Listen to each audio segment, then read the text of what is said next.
Vamos voltar para Inglaterra agora, porque acaba de chegar na Catedral de Giles o corpo da Rainha Elizabeth II e a gente acompanha ao vivo aqui na Jovem Pan. Vimos todo o início, desde a saída do palácio até a chegada na Catedral, uma rua absolutamente estreita, com a participação de populares à esquerda, a participação de populares à direita da calçada, um silêncio absoluto. E agora nessas imagens nós já vemos aqui, inclusive, à espera de seu marido, a rainha consorte Camilla Parker, certo, Paulinha?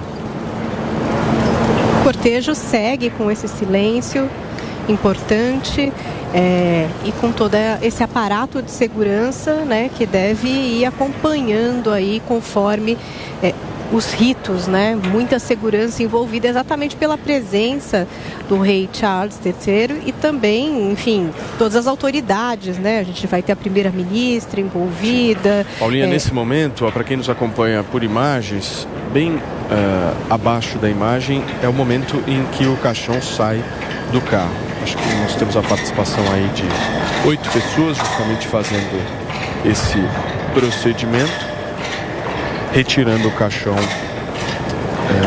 do carro em que se encontrava e agora deslocando o mesmo caixão. Entrando na catedral vai haver uma cerimônia. Exatamente. E depois 24 horas do corpo aí nesse local para essas últimas homenagens que serão prestadas em Edimburgo. Exatamente. Se eu não me engano, o rei Charles está bem atrás. Aqui temos membros da família, como nós mencionamos, a rainha consorte também bem na porta da catedral, à espera justamente da passagem do corpo, e a gente segue acompanhando por aqui. Conradão, você quer comentar alguma coisa desse procedimento? Não, é interessante saber, agora fica uma dúvida porque eu desconheço, tá? Se ela vai via avião para Londres ou se ela vai via carro, porque é perto, né? Ali vai acho que avião, a informação... Dá uns 600 quilômetros de Edimburgo até Londres. A informação é de que vai de avião. Existe até uma informação anterior de que iria de trem. Seria uma previsão aí que seria feito, só que vai de avião. Parece que o voo é um voo de 55 minutos. Então o transporte vai ser feito por avião. Muito bem, nós seguimos acompanhando a entrada agora do corpo da Rainha Elizabeth II na Catedral, na cidade de Edimburgo. E é uma cena absolutamente emocionante, né? E o ponto a destacar é justamente o silêncio. Esse silêncio me choca, assim, por inteiro, porque é impressionante o respeito que a população tem com esse momento que está acontecendo. A gente relatou, inclusive... É o famoso silêncio sepulcral, né? Exatamente. Quando a gente relatou a participação, né, de uma manifestação de apenas um jovem que estava lá, mas o restante todo do percurso foi um percurso absolutamente tranquilo e com muito respeito aí por parte de todos os manifestantes, enfim, que foram às ruas para se despedir pela última vez do corpo da Rainha Elizabeth II. Uma cerimônia muito bonita, bandeira monarca bem em cima do caixão, temos flores brancas, um buquê de flores brancas acima, uma cerimônia absolutamente detalhista, né? Para quem nos acompanha pelo rádio, talvez não esteja vendo essas imagens, mas acho que foi o Conrado que falou aqui no programa, é impressionante o detalhe, né? O andar cronometrado, a cerimônia como um todo, o roteiro, né? A participação de inúmeras pessoas, tanto da família, seguindo um roteiro muito, mas muito apurado. E agora nós vamos acompanhar ao vivo na Jovem Pan News a entrada do corpo na Catedral de Giles. A gente vê justamente o início de todo esse processo. Nós vamos acompanhar por aqui. Muito bem. Você quer falar com o Baninha, por favor? Não, estava falando que é muito bonito, né? Todo esse respeito. E também é muito triste, né, Paulo? Quando a pessoa morre, falece, é muito triste, mas o lugar, todo mundo é o nosso futuro, né? O futuro é isso. O importante é viver a vida ao máximo, cumprir com os seus deveres, né? Trabalhar, servir. Essa é a mensagem que ela nos deixou. Agora descansou, depois de 96 anos, 70 anos, servindo ao seu país, né? Ela dedicou a sua vida a servir e trabalhou até os últimos dias da sua vida, porque 2 dias antes do seu falecimento, ela se reuniu aí com a primeira-ministra. Então, para você ver, até quando estava doente, ela fez questão de cumprir com o seu dever. Então, até os últimos dias da sua vida, ela fez o que tinha que fazer. Vamos assistir um pouquinho dessa cerimônia, gente?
Sendo carregado, é um caixão de carvalho, inclusive, que está enrolado no estandarte real para a Escócia, que é a bandeira oficial da coroa no país, e que é adornado por um buquê de ervilhas de cheiro, que é uma das flores favoritas, era uma das flores favoritas da monarca. Tem uma informação curiosa que também há uma sacolinha de plástico com um sanduíche de marmelada, que era da preferência também de Elizabeth II, com um recado: um sanduíche de marmelada para a sua jornada, senhora.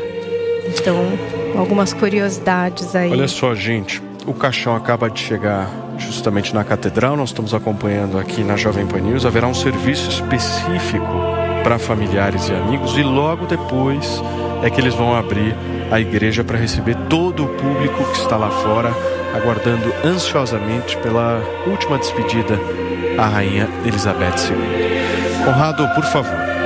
Assim, o estandarte real, que é esse que a gente está vendo em cima do caixão, esse aí é diferente do habitual.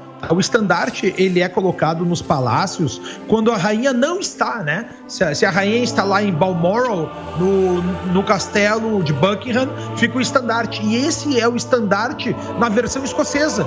Porque assim, se vocês conseguirem ver aquelas partes amarelas ali, normalmente as partes amarelas são as partes vermelhas, que são os 3 leões da Inglaterra. Quando tem um leão só, é a Escócia. Aí a parte azul é a questão da Irlanda. No caso, não tem o País de Gales, porque o País de Gales, né, já é o próprio Príncipe de Gales, que agora tá no caso aí do William, que é o nome do príncipe, né? Ele é o príncipe, tem nome, já é uma honraria maior do que o próprio brasão. E eu até fiquei aqui meio comovido com esse comentário da Paulinha, porque é uma tradição do ursinho de Paddington, né? Que é a estação da onde saem todos os trens da Inglaterra, viajar com o seu sanduíche de marmelada dentro. E aí até teve uma propaganda uma vez que botaram o ursinho conversando com a rainha e ele oferece, né, um sanduíche de marmelada para a rainha, e a rainha abre a sua bolsa, né, e tira e diz: não, eu já trouxe o meu. Então eu fiquei muito sensibilizado aí, Paulinha. Que bom tu ter lembrado esse episódio aí, muito simbólico. Ô, Paulinha, um outro ponto também interessante: homens de saia, né? Uma tradução extremamente kilt, né? Escocês. Né? Você vê que todo o... Não sei se a gente pode dizer que é exemplo, mas essa guarda especial que fez todo aí o procedimento desse cortejo usando o kilt, que é um traje típico escocês. Já? Curiosidade aí, quando eu tinha 15 anos, 16 anos de idade, eu tinha um kilt.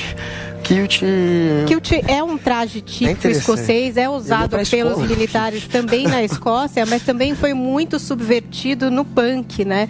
Claro. Então os punks usavam muito kilt meio que para anarquizar com um símbolo de tradição. Então tem um real significado não só nesse âmbito tradicional, mas também na subversão da moda. É muito legal. Uma informação importantíssima, hein, Guga? Um cabelo verde ainda nessa época. Cabelo verde. Tá vendo? Ele não usava kilt, que era esse uniforme formal, não. É que ele estava subvertendo o símbolo. Você também usava kilt, ô Conrado? Não, cara, aqui a gente usa no sul, a gente usa o pala, né, o poncho, que é exatamente esse o porquê da vestimenta do kilt. O kilt, na realidade, ele é utilizado mais nas Highlands, né, no norte da Escócia, e é uma roupa oficial aqui no Rio Grande do Sul. A nossa bombacha, a pilcha gaúcha, é uma roupa oficial. Eu posso entrar no Palácio do Planalto, né, vestido com a minha pilcha, e eu estarei como se eu tivesse de terno e gravata no maior garbo e elegância. Para nós aqui é uma roupa simbólica, e eles têm no norte do Reino Unido, no caso da Escócia, eles têm o uso do kilt, e é muito bonito também a gente ver as gaitas de fole, né, um grande símbolo também da tradição inglesa sendo representado nesse ritual. E uma coisa bonita, cara, é essa banda aí, é a New Youth Coral, isso aí é o New Youth Chore of Scotland, né? Tem uma sigla para eles, é NYCS, que são magníficos, né? Tem na Catedral de São Paulo também, eles são os maiores do Reino Unido, eles estavam aí fazendo essa bela homenagem, que conta sempre com rapazotes, né? Quando ele deixa de ser um imberbe, que são aqueles que já não tem mais barba, eles são retirados exatamente pelas transformações hormonais, né? Dos homens deixando de ser crianças e entrando aí pra vida adulta. Muito bonito, tá muito bonito isso aí. Tô achando simples, tô achando elegante, tô achando muito simbólico, como era a própria rainha, né? Muito, muito elegante, muito tradicional, e aí a lembrança dela agora com a sua coroa e com as joias da coroa. Sensacional. Muitas pérolas, né, o Conrado? Devem ter inúmeras representações e símbolos dentro dessa coroa, né? Mas esse é um dos símbolos que gera revolta um pouco também, né? Dizem que essa coroa está incrustada de pedras que foram saqueadas, principalmente da Índia. Não, vale a pena a gente trazer também, Guga. Tu sabes que os museus ali, por exemplo, a National Gallery de Londres, eles nem cobram ingresso por isso. A maioria do que vocês estão vendo aqui é saqueado, então a gente vai deixar aberto para vocês aí. Exatamente, Conrado. Boa lembrança. Aqueles museus maravilhosos da Inglaterra, muitos são obras de saques, e por isso, inclusive, tem entrada gratuita. É muito interessante. E o príncipe, que agora é rei Charles, você vê que ele está assumindo um momento muito delicado para o Reino Unido. Faz 2 semanas que o Reino Unido, inclusive, perdeu uma posição no ranking das maiores economias globais e foi passada pela Índia, que foi saqueada por eles. A Índia, imagina se a Índia não tivesse sido saqueada. A Índia, que foi saqueada pelos ingleses, hoje é a 5ª maior economia do mundo, deixando o Reino Unido como a 6ª maior. E com a morte, né, da Elizabeth, acaba sendo enterrado também aquela imagem, aquele resquício ainda que existia de uma imagem de uma Inglaterra, de um Reino Unido ainda imperial, vencedor, que derrotou a Alemanha nazista, que venceu, né, durante a Segunda Guerra Mundial, e que foi a maior potência por muito tempo do planeta. E com o enterro dela, com o fim dela, esse Reino Unido também padece. E o Charles, ele entra nesse momento de um Reino Unido fora da União Europeia e com uma economia decadente. Mas é tudo construído justamente para uma demonstração de força, né? Se você analisar, por exemplo, a quantidade de dias todos do processo, todo esse percurso, enfim, é tudo também tem uma simbologia muito forte e uma tentativa de demonstração de força por parte da família real, né? Acho que de força e também de tradição, né? A tradição dos ritos que sempre foram cumpridos e que nessa visão do conservadorismo trazem um conforto e uma segurança para o povo, de entender que os ritos vão ser respeitados e vão ser sempre iguais, né? E é uma maneira de manter uma unidade também da nação. Se você tem um símbolo que une a nação, e a monarquia ainda une, só que é cada vez mais discutível isso. Porém, é uma maneira ainda de unir valores e de unir o povo, enfim, em volta dos mesmos valores e, portanto, de unir a nação. É para isso muito que servia e o que serve ainda a monarquia. Só para isso, basicamente. Quer falar, Conrado? Claro.